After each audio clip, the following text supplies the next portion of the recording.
vida em um mundo sem transcendências, de Maria Rita Kell, A necessidade das utopias, com Edson Luiz de Souza. O ser humano precisa de utopias para viver? A utopia invade o presente e projeta o futuro. A utopia nos lança para novos mundos e novas realidades. A utopia pode ser insatisfação ou esperança. Pode ser simples devaneio ou um motor de transformação de nós mesmos e da realidade que nos cerca. Será que é através da utopia que se constrói o amanhã? Com a palavra, o psicanalista Edson Luiz de Souza.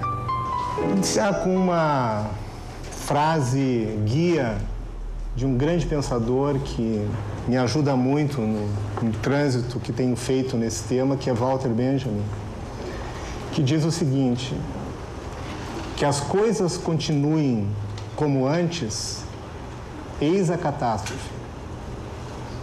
Então é com essa frase que eu queria abrir as minhas interrogações. Então essa passagem inicial do Benjamin introduz essa grande temática das utopias, né?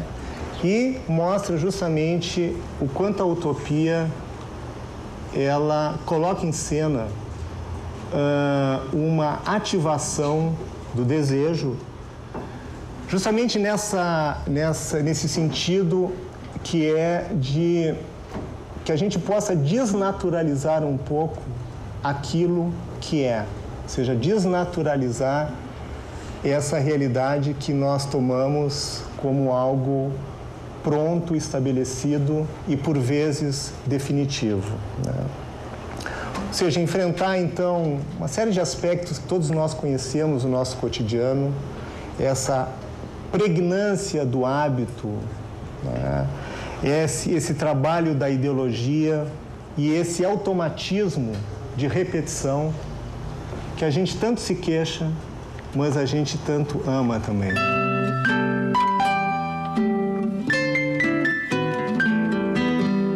Uma frase que eu acho que também merece que a gente, de início, possa situá-la, é do Thomas Mann. Ele diz: toda época que tem medo de si mesma tende à restauração.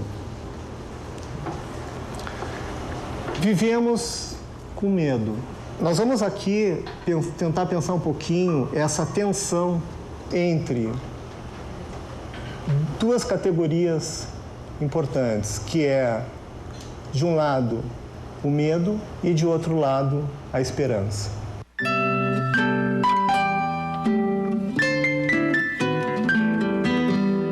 O amanhã nos pressiona. Ou seja, o amanhã é essa dimensão intemporal que justamente nos joga nesse contraponto de resposta entre o medo, que tem a ver com uma antecipação do que está por vir, e a esperança. Ou seja, esses dois afetos, eles seguem essa mesma lógica de tentar responder a essa dimensão do amanhã. Mas como que a gente se defende, então, desse amanhã que nos acossa, que nos persegue, que nos devora, né, que nos instiga? Basta insistir na lógica do ontem. Ou seja, uma estratégia que é reiterar os princípios de funcionamento que nós já conhecemos. Desde os funcionamentos pessoais, psíquicos, automatismo que regulam o nosso estilo de viver, como também os princípios sociais, né, do laço social, que, de alguma maneira, nos organiza, né, no meio social. O Bloch diz que a utopia, para ele, é a categoria filosófica mais importante do século XX. Ele inicia o livro falando que, mais do que nunca, a gente tem que aprender a esperar. Mas, ele diz, o que importa é aprender a esperar. Mas o ato da espera não resigna. Não é esse ato resignado que também, injustamente, muitas vezes se criticam certas relações à utopia. é um ato apaixonado pelo êxito em lugar do fracasso. A espera não é passiva. O que é passivo é o temer, esse contraponto entre esperança e o medo. O medo é o passivo. Claro que dos sonhos diurnos, nós podemos fazer a diferença dos sonhos diurnos que nos adormecem, esse devaneio. Sempre amanhã eu farei, né? O amanhã é meio de forma trágica, né? Lamento lembrar vocês, é a morte. O amanhã é a morte, né? Como horizonte. Então não se trata desse devaneio, dessa fuga insossa, né? Mas um devaneio que instiga, esse sonho diurno que acorda, que não se conforma com o precário, ou seja, e com a resignação. Então, um sonho que quer ultrapassar o curso natural dos acontecimentos, né? E que luta contra essa naturalização que nós temos tendência, então, de construir. Ora, há sonhos, então, que adormecem e sonhos que acordam. O Walter Benjamin vai trabalhar muito no conceito com essa categoria do despertar, né? Essa função do acordar, né? Então, a utopia, para mim, funciona como uma interrupção do presente. É um interrompido, um irrompido, né? No sentido de que produzir um novo pensamento, e como diz o Bloch no início do livro, pensar é transpor. Ele insiste nesse adágio. Pensar é transpor, né? Ou seja, uma transposição efetiva, que não vai só na busca de um mero vazio ou de um entusiasmo, né? Para aqueles que não conseguem achar uma saída para a decadência, o medo se antepõe e se contrapõe à esperança. Ora, qual é o trágico disso? Sabem qual é o trágico disso? É que falem o que quiserem da esperança, da sua ingenuidade, do seu sem sentido, da sua utopia. Mas a falta de esperança é ela mesma, diz Bloch, tanto em termos temporais quanto em conteúdo, o mais intolerável, o absolutamente insuportável para as necessidades humanas. Certamente, quando se perde a esperança, nós perdemos tudo.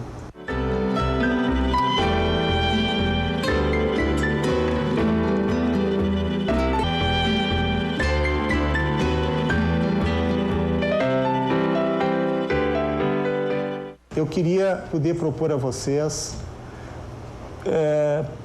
poder pensar algumas imagens que eu chamaria críticas, ou seja, as imagens de utopia que têm uma função crítica de corte e de intervenção e de perturbação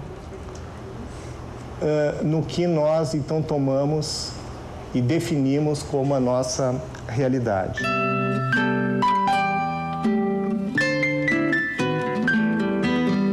As primeiras imagens, então, que eu vou mostrar aqui para vocês é de um grande pensador, intelectual, filósofo, artista,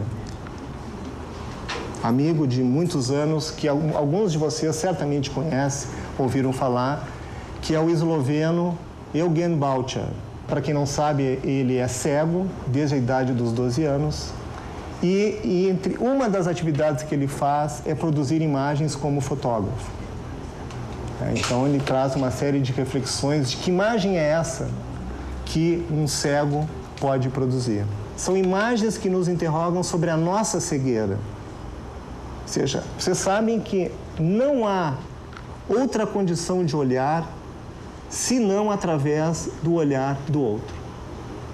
É isso que ele tenta mostrar argumentativamente nas suas reflexões. E esse é o enigma da imagem, né?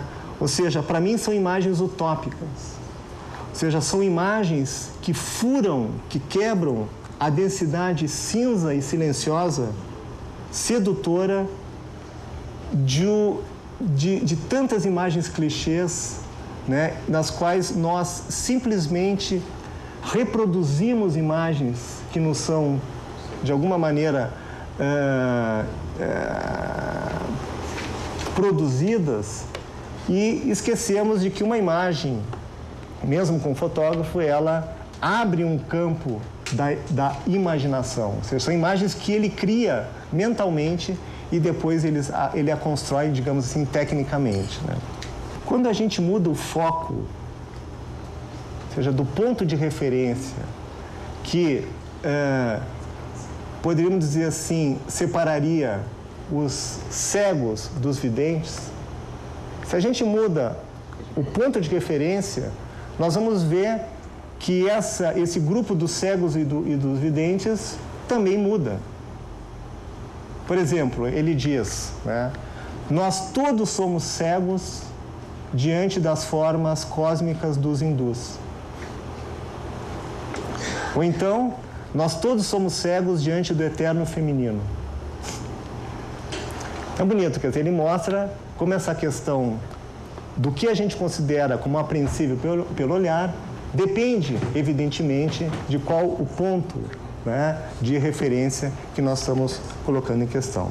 Agora, eu trouxe o Bauchar para contar para vocês, e aí introduzindo essa temática aí das utopias, o quanto um convívio com o artista nos faz mergulhar em experiências inéditas. Então, um pequeno relato para contar para vocês. Eu estava com ele na minha cidade natal, eu nasci em Pelotas, Rio Grande do Sul, onde ele foi fazer uma conferência e uma série de fotografias, que ele está sempre fotografando e filmando. E, em determinado momento, nós estávamos quase saindo da cidade, ele ouve o barulho de um cavalo que vinha numa carroça e para, porque ele é um apaixonado por cavalos. Então ele quis conversar com um senhor que era uma pessoa super simples, que estava recolhendo restos de comida dos restaurantes para sua criação de porcos. Cena bonita, os dois se encontram, ele fala 9 idiomas, então falava em espanhol com ele, sobre cavalo. Era uma conversa quase dança, né? Porque eles mostravam como é que é o trote de cada cavalo, e, enfim. É uma conversa corporal, né? Até aí um acontecimento banal, assim, nada. Mas ele resolve fazer uma pergunta. Se despedindo, ele faz uma pergunta que é a pergunta essencial. É essa pergunta que dá o tom disso que eu vou falar para vocês, de algo surpreendente. Ele pergunta qual era o nome do cavalo. E, surpreendentemente, acho que o senhor esse muito simples nem se deu conta, o nome do cavalo é Quero Ver. Você imagina um cavalo que se chama Quero Ver. Inusitado, né? O Bauchar, diante desse acontecimento, né, que quebra qualquer possibilidade de previsão, mas que não ficou aí, ele se abraça no cavalo e diz, sou eu. É quase encontrar o duplo de si mesmo, né? Se abraça no cavalo, pede para mim tirar uma fotografia. Engraçado porque o dono do cavalo ainda diz para o cavalo levantar a cabeça, né? É muito interessante. Mas que eu queria sublinhar, então, esse Quero Ver, tá? Como um nome próprio. Eu estou contando aqui o relato, mas o Bauchar produziu um texto que está na Memória do Brasil. Ele se lembra de uma novela do Anton Chekhov, que se chama Angústia. E que é a história de um cocheiro que perde a esposa e tenta contar para os seus clientes apressados a sua dor e o seu luto. Mas ninguém parava para escutar. Ele, desesperado, vai até o seu cavalo e conta para o cavalo. E olha o que ele escreveu, né? Quanto a mim, diz o Bauchar, infelizmente não tenho às vezes sequer um cavalo ao alcance da mão. Que sorte, enfim, aquele dia em Pelotas em que tantos cúmplices me cercavam. Nesses raros momentos, sinto a vida quase como uma dádiva. Se um dia voltar a Pelotas, farei o possível para reencontrar Quero Ver e fazer dele uma fotografia a cores. Talvez nesse dia ele também se sentirá mais livre, pois pedirei ao seu dono um pequeno favor. Estou convencido de que concordará em retirar-lhe as viseiras por um instante. Aí vocês veem a beleza dessa imagem que nós metaforicamente podemos transpor para todo esse tema que eu estou, enfim, esboçando aqui com vocês. Quer dizer, esse acontecimento que relança esse texto e que fala, sim, de uma atitude diante da vida, das viseiras, evidentemente, que todos nós temos muito bem guardadas do lado dos nossos olhos. Né? Bom, então, de que viseiras são essas? Esse grito, quero ver, né? O que queremos ver? O que precisamos nós para aceder a esse olhar? Ora, a utopia está em baixa, todo mundo fala, mas esse é um tema anacrônico, falar em utopia. A utopia, há muito equívoco nesse campo de reflexão. Ela não pode ser tomada de forma ingênua, como um saber do futuro, seja como uma fantasia irrefletida. Eu diria que a utopia e esse quero ver, ela recusa as cópias sempre iguais dos acontecimentos. As utopias, grandes utopistas, eles nunca tiveram a pretensão prescritiva e imperativa de determinar as formas do viver que trariam a felicidade. Desde Thomas Moros, né, primeiro grande texto e de onde surge a palavra utopia, a gente pode dizer que a utopia de Thomas Moros é uma ilha de papel, é um texto literário. Foi um novo gênero literário que se criou, que é justamente para provocar os sujeitos uma reflexão crítica sobre o seu aqui e agora. Agora, outra coisa é como que essas utopias foram tomadas pela história. A ilha chamada Utopia, criada pelo escritor Thomas Moros, nada mais era do que uma Inglaterra ideal. Através da sátira, Moros apresentou um país onde as coisas funcionavam de forma justa e eficiente. O contraste com a Europa da época era claro. A utopia tornou-se um lugar de sonho, um mundo perfeito para se viver. No entanto, a história mostrou que forjar a nação ideal pode ter um preço alto. O resultado das utopias pode ser desastroso. As utopias instituídas tornaram-se máquinas de poder, sem dúvida, impondo posições moralistas de um dever ser, de um dever agir, de um dever se relacionar. Não é esta, me parece, a vocação das utopias.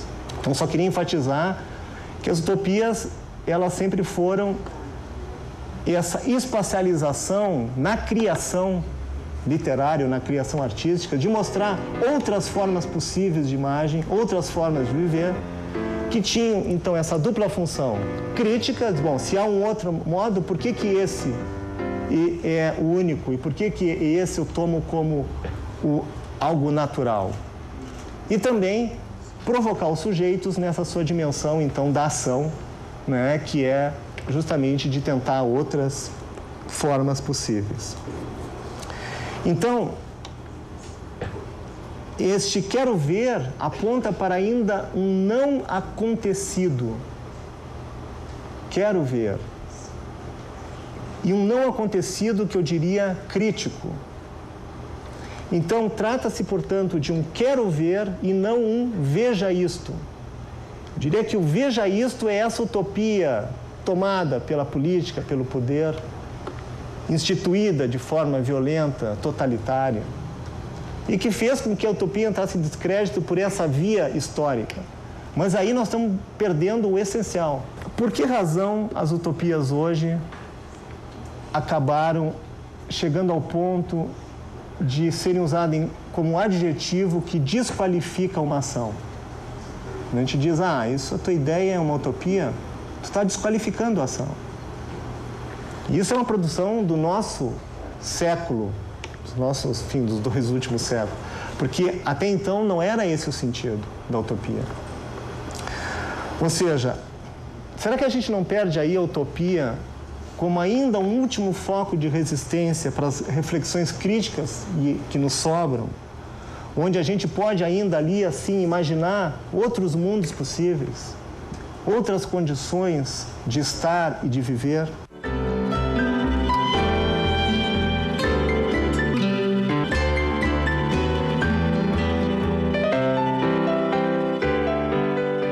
acontecer. Então eu sigo um pouco a inspiração do Ernst Bloch, que diz que se precisa ir adiante para ultrapassar o momento vivido do aqui e do agora.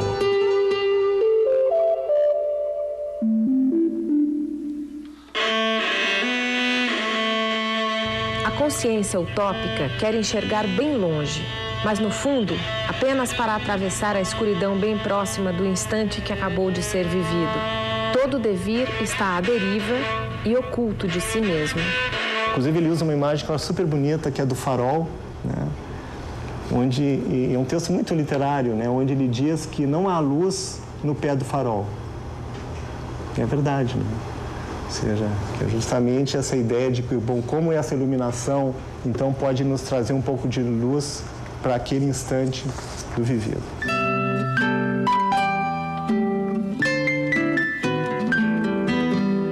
Acaba de ser lançado um livro que estava esgotado há muito tempo, um clássico dos clássicos, fundamental e atualíssimo, que é o livro do Robert Musil, O Homem Sem Qualidades.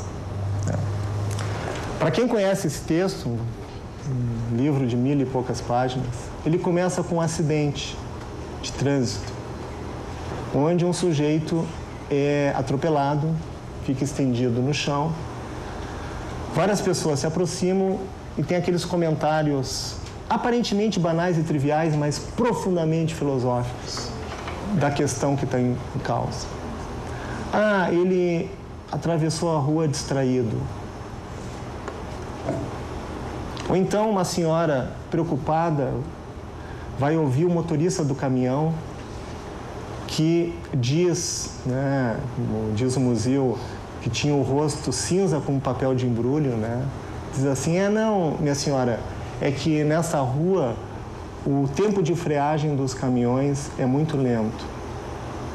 E ela fica tranquila. Bom, encontrou uma explicação técnica. Vem uma ambulância, recolhe o corpo. Essa ambulância, diz Musil, limpa e ordenada como um quarto de hospital. E diz, afastaram-se a ambulância, então, e o corpo, quase com a justa impressão de que acontecera um fato dentro da ordem e da legalidade. Isso é uma reflexão que a gente tem que pensar. Ou seja, essa cena, então, que se faz do trágico e se desfaz.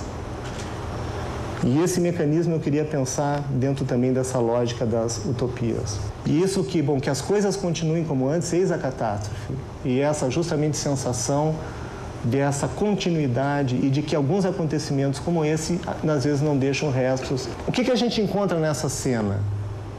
Uma lógica do 1 menos 1 é igual a 0.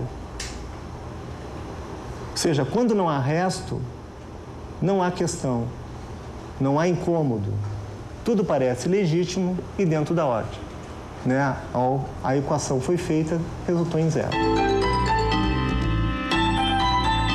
A humanidade produz bíblias e armas, tuberculose e tuberculina. É uma democracia com reis e aristocratas. Constrói igrejas, mas constrói universidades que as combatem. Transforma mosteiros em casernas, mas na caserna coloca capelães militares. Naturalmente também coloca nas mãos de bandidos mangueiras de borracha recheadas de chumbo para atormentarem outras pessoas e depois prepara cobertores macios para as vítimas de maus tratos. A utopia vem querer romper essas imagens utópicas, romper com esse 1 menos 1 é igual a 0. Pelo menos com essa tendência a essa homogeneização desse encontro de uma racionalidade, algo que explique o inexplicável, né? E isso, evidentemente, tem a ver, você sabe muito bem, com uma condição de narração. Por isso que o Thomas Moreus é um texto literário. Uma obra de arte é uma expressão, ou seja, são narrativas em que mostram que a nossa capacidade de criar depende, evidentemente, da nossa condição de narrar.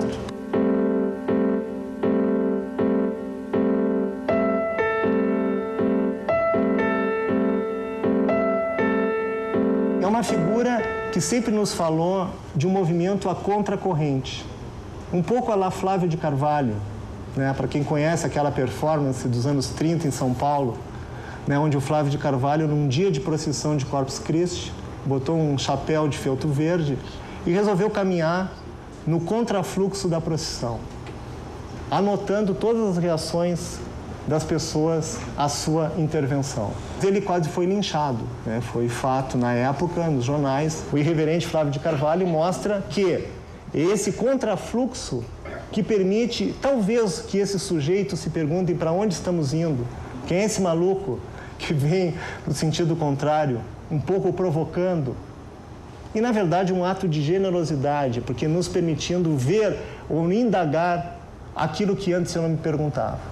Essa é a função da arte, essa é a função da criação, é poder apontar algum contrafluxo. As utopias sempre tentaram abrir para o sujeito alguma espécie de contrafluxo, um certo direito do sonhar, um direito do imaginar. Claro que há muitos autores que são extremamente críticos às utopias, mostrando o quanto as utopias são anacrônicas, como o grande intelectual Jean Delumeau, no livro clássico dele dos anos 60, Civilização do Renascimento, onde ele fala justamente que a utopia, o que ela coloca em cena é uma inadaptação ao presente. Ele diz, bom, numa época que as pessoas, os utopistas, coletivizam no momento em que o individualismo se exacerba. Constroem estados sem tradição no momento em que os estados nacionais, né, se fortalecem. Abolem a propriedade e a moeda no momento em que o capitalismo, então, começa a se estruturar. Então, nadam contra a corrente. Ora, o que o Jean Delumeau vê como uma crítica, eu diria, é a virtude da utopia. É essa a sua função.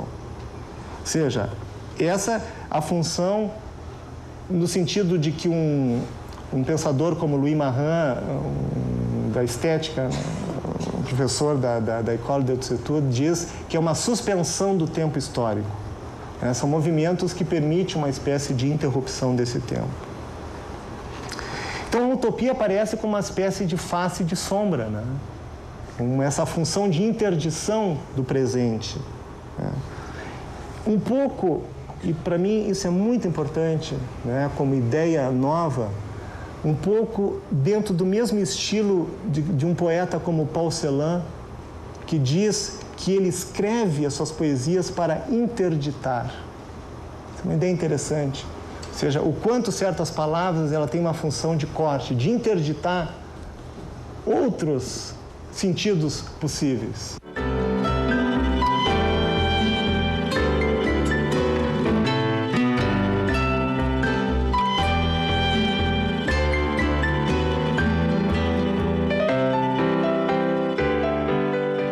O termo utopia, como eu falei, né, nasceu então numa correspondência, né, de um amigo de Thomas Moros, e vem dessa palavra, né, de um radical grego, né, vertido para o latim, uk, que se transformou em u, que tem a ver com o não, uma negação, né, e topos, lugar.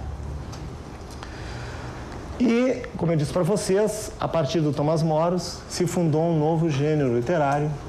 Para quem tiver interesse, há outros Thomas Moros que se seguem. Tommaso Campanella e a sua Cidade do Sol, Francis Bacon e a sua Atlântida, né? Charles Fourier e o seu novo mundo industrial e societário. Diante desse fracasso, por vezes, das nossas ações, nós reagimos com uma expressão tão conhecida nossa que, bom, não há saída. As coisas estão de maneira tal que não há o que fazer. Tudo já se tentou. Isso é algo que a gente tem que pensar, bom, o que esse pensamento, qual é a lógica racional desse pensamento, o que ela produz em nós. Porque nós temos que buscar, me parece, novas imagens, mas com cuidado de não aquecer a mesma sopa, né, na panela nova, né? Um pouco para lembrar, e que eu gosto muito dessas, algumas imagens que os escritores nos presenteiam como reflexão, um pensamento, um relato do Thomas Bernard, escritor austríaco, que depois da Segunda Guerra Mundial ele voltou para as escolas e percebeu que a imagem do Hitler tinha sido substituída por um crucifixo. Mas, diz ele, o prego era o mesmo. Justamente, né? Se trata de mudar o prego, né? Ou seja, mudar o prego é que significa sonhar para frente, né? E é justamente esse o ponto difícil, né? Porque mudar o Hitler para o crucifixo, mantendo a estrutura, são atitudes reformistas que nós já conhecemos muito bem.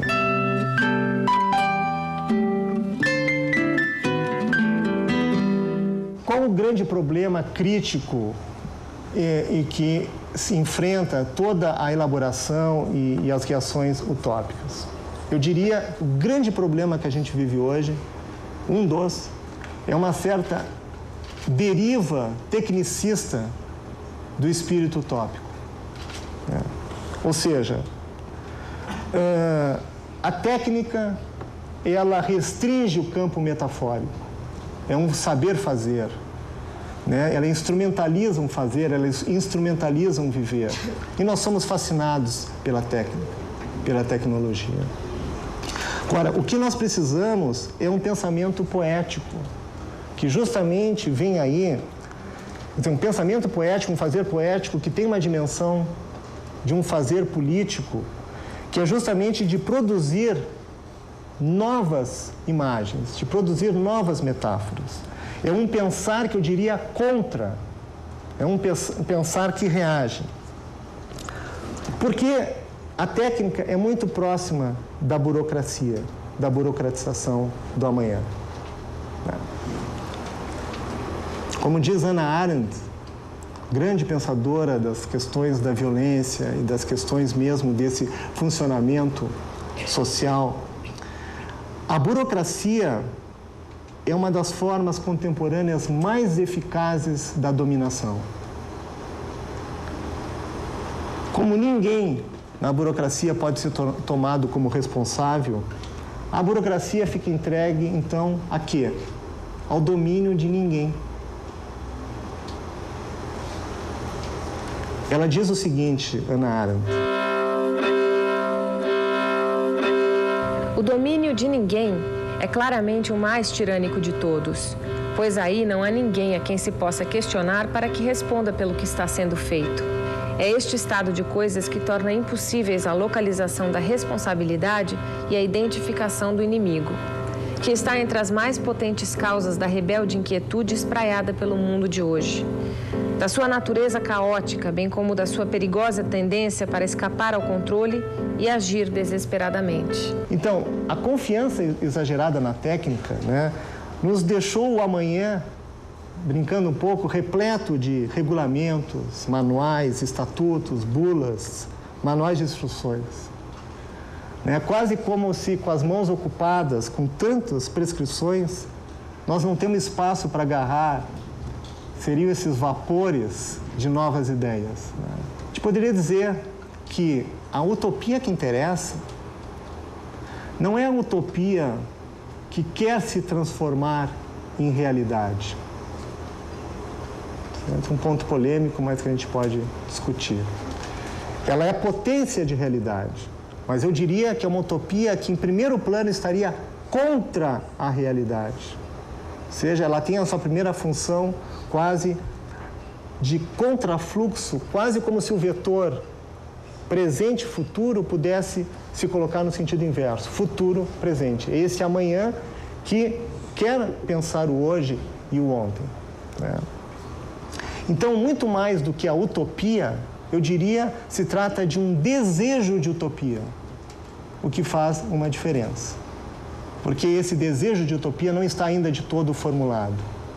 Não é o manual de instruções, não é o programa do partido, não é as instruções do regulamento de tal instituição ou de tal projeto.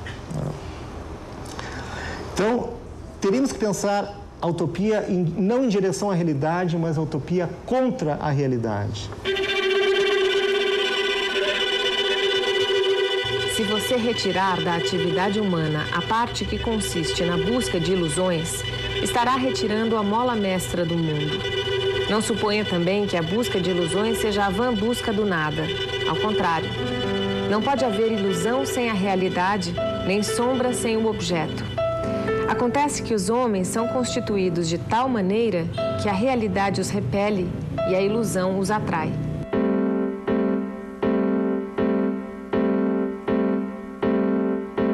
Essa utopia, uma vez compartilhada, porque ela é compartilhada, ela tem uma função simbólica importante, ela tem uma função de âncora, ela tem uma função de estrutura, ela tem uma função de organização, de uma nova forma de poder estar com os seus semelhantes, né, e enfrentar, então, essas adversidades.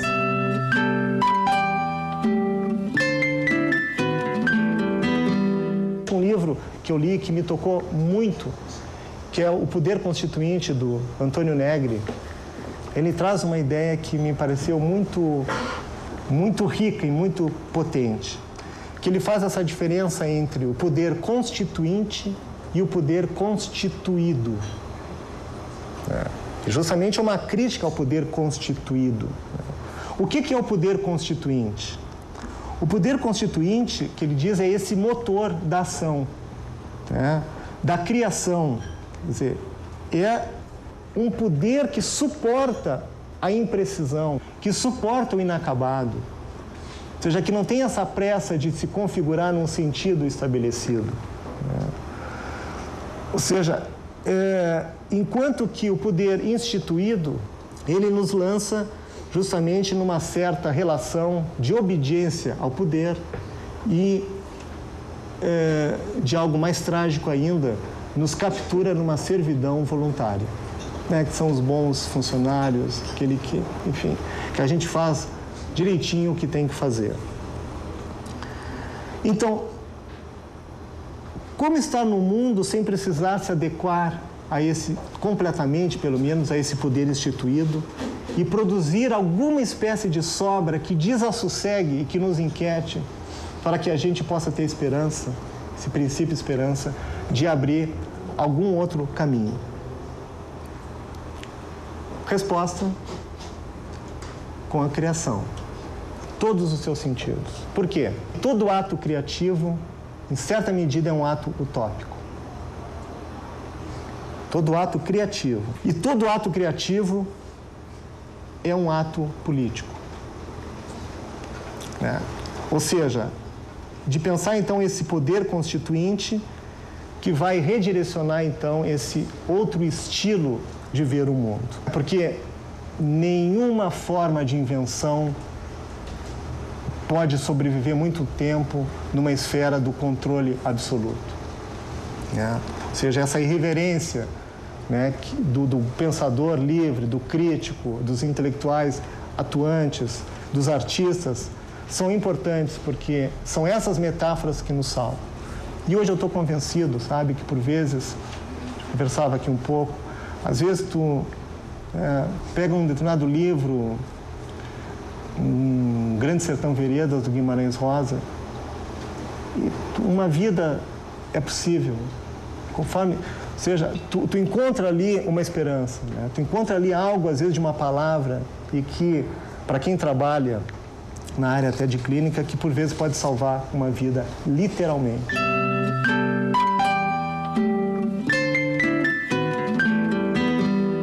Eu proporia, né, para discussão, de que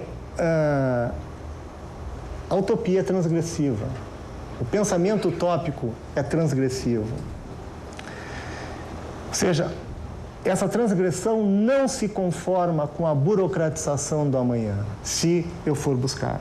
Então, significa dizer, né, para um pouco tranquilizar os críticos, né, de que, historicamente, o sentido a vocação da utopia é muito mais para o fracasso do que para o êxito nesse sentido. Ou seja, a utopia, enquanto fracasso, não perde a sua potência. na configuração do que seria então a sua enunciação. Ela é então esse bastidor, esse fogo que nos desafia a cada um a fazer algo.